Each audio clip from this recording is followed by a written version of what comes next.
दोस्तों, मोटापा कभी पश्चिमी देशों की समस्या माना जाता था, लेकिन कुछ ही सालों में यह निम्न और मध्यम आय वाले देशों में फैल रहा है।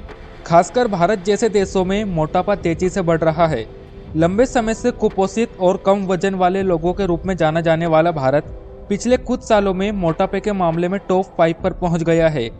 दोस्तों, एक अनुमान के मुताबिक साल 2016 में 13.5 करोड़ भारतीय अधिक वजन या मोटापे की समस्या से जूझ रहे थे। स्वास्थ्य विशेषज्ञों का कहना है कि भैया यहां संख्या तेजी से बढ़ती दिख रही है और देश के कुपोषित आबादी की जगह अधिक वजन वाले लोग लेने लगे हैं। दोस्तों, हाल ही में राष्ट्रीय परिवार स्वास्थ्य सर्वेक्षण की रिपोर्ट के अकॉर्डिंग लगभग 23% पुरुष और 24% महिलाओं का बॉडी मास इंडेक्स 25 पाया गया है, जो कि साल 2015-16 से 4% ज्यादा है। वाकई भैया यह बात काफी चिंताजनक है और अगर इस पर जल्द ही कंट्रोल नहीं किया गया तो यह धीरे धीरे किसी बड़ी प्रॉब्लम को क्रिएट कर सकता है।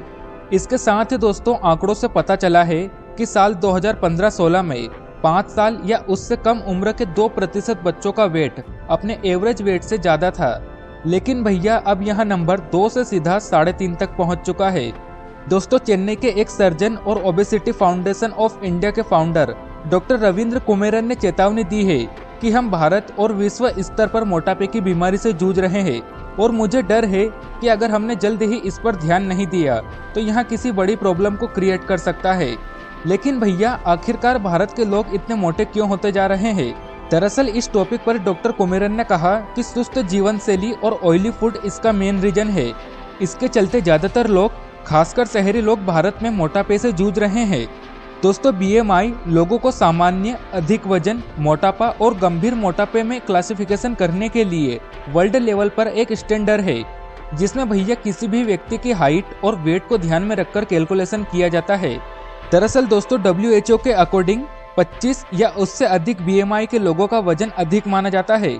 इस पूरे मामले पर डॉक्टर कुमेरन ने स्टेटमेंट दिया कि भैया, अगर आप अधिक वजन के लिए कट ऑफ पॉइंट 23 के रूप में लेते हैं तो मुझे लगता है कि भारत की आधी पॉपुलेशन, डेफिनेटली शहरी पॉपुलेशन, अधिक वजन वाली होगी।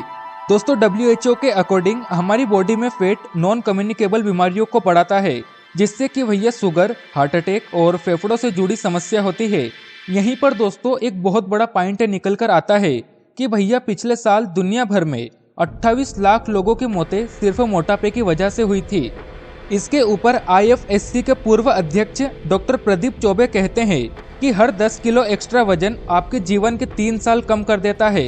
इसलिए अगर किसी व्यक्ति का 50 किलो वजन अधिक है तो वह अपनी जिंदगी के 15 साल कम कर देता है। इसके साथ ही दोस्तों, हमने कोविड में भी देखा था कि अधिक वजन और मोटापे वाले रोगियों की मौत सबसे अधिक हुई थी। दोस्तों, डॉक्टर प्रदीप चौबे ने साल 2020 में भारत में बेरिएट्रिक सर्जरी का पीड़ा उठाया। यहाँ सर्जरी 40 या उससे अधिक BMI वाले खतरनाक रूप से मोटापे से ग्रसित लोगों के इलाज के लिए अंतिम उपाय था। दोस्तों, डॉक्टर प्रदीप चौबे कहते हैं कि भैया, मोटापे के चिकित्सा प्रभाव के बारे में सब जानते हैं, लेकिन इसके साइकोलॉजी और सोशल इफेक्ट के बारे में कम ही बातें होती है। और दोस्तों, मोटापा क्या होता है इसे सिद्धार्थ मुखर्जी से अच्छा कोई नहीं जानता। डॉक्टर चौबे कहते हैं कि सिद्धार्थ मुखर्जी जैसे लोगों के लिए बेरिएट्रिक सर्जरी लाइफ सेवर जैसी हो सकती है, लेकिन भैया हमें किसी भी सर्जरी या फिर ट्रीटमेंट की जरूरत ही नहीं पड़ेगी अगर हम मोटापे से जुड़ी सभी जानकारियों को समझ ले। हालांकि सरकार मोटापे को बीमारी मानती ही नहीं, उसके लिए की गई डॉक्टर चौबे की कोशिश भी नाकाम रही। दरअसल सरकार का ध्यान केवल कम्युनिकेबल बीमारियों पर है। सरकार के पास लाइफस्टाइल या रहन सहन से जुड़ी बीमारियों के लिए कम ही संसाधन है, क्योंकि भैया मोटापे को रोकना काफी मुश्किल और महंगा है, जिसके कारण ये हेल्थ केयर सेंटर पर काफी असर डालता है। दरअसल दोस्तों, कुछ साल पहले एक सिंटेक्स की बात की गई थी, जिसका मकसद ऐसे खाने की कीमतों को बढ़ाना था जो कि भैया हमारे शरीर के लिए नुकसानदायक है। दरअसल स्वास्थ्य विभाग का कहना है कि भैया ऐसा कभी हुआ ही नहीं, क्योंकि उन कंपनियों से कभी मदद ही नहीं मिली जो ऐसे प्रोडक्ट को बाजार में लाती है। और कहीं ना कहीं इसमें हमारी भी गलती है, क्योंकि हमें सब कुछ पता है, इसके बावजूद भी हम इन बातों पर ध्यान ही नहीं देते।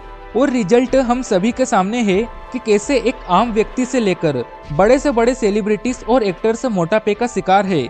और इन सब के पीछे कहीं ना कहीं वेस्टर्न कल्चर का भी हाथ है। अगर बात की जाए भारत की, तो यहाँ पर भैया मेल से ज्यादा तो फीमेल मोटापे से जूझ रही है। अब दोस्तों इतना सब कुछ होने के बाद भी हमें इसे एक नॉर्मल बीमारी के रूप में लेना चाहिए या फिर इस पर कोई बड़ा कदम उठाना होगा, हमें कमेंट में जरूर बताइएगा। और ऐसी ही वीडियो जानने के लिए अमन फैक्ट पॉइंट को अभी सब्सक्राइब करें।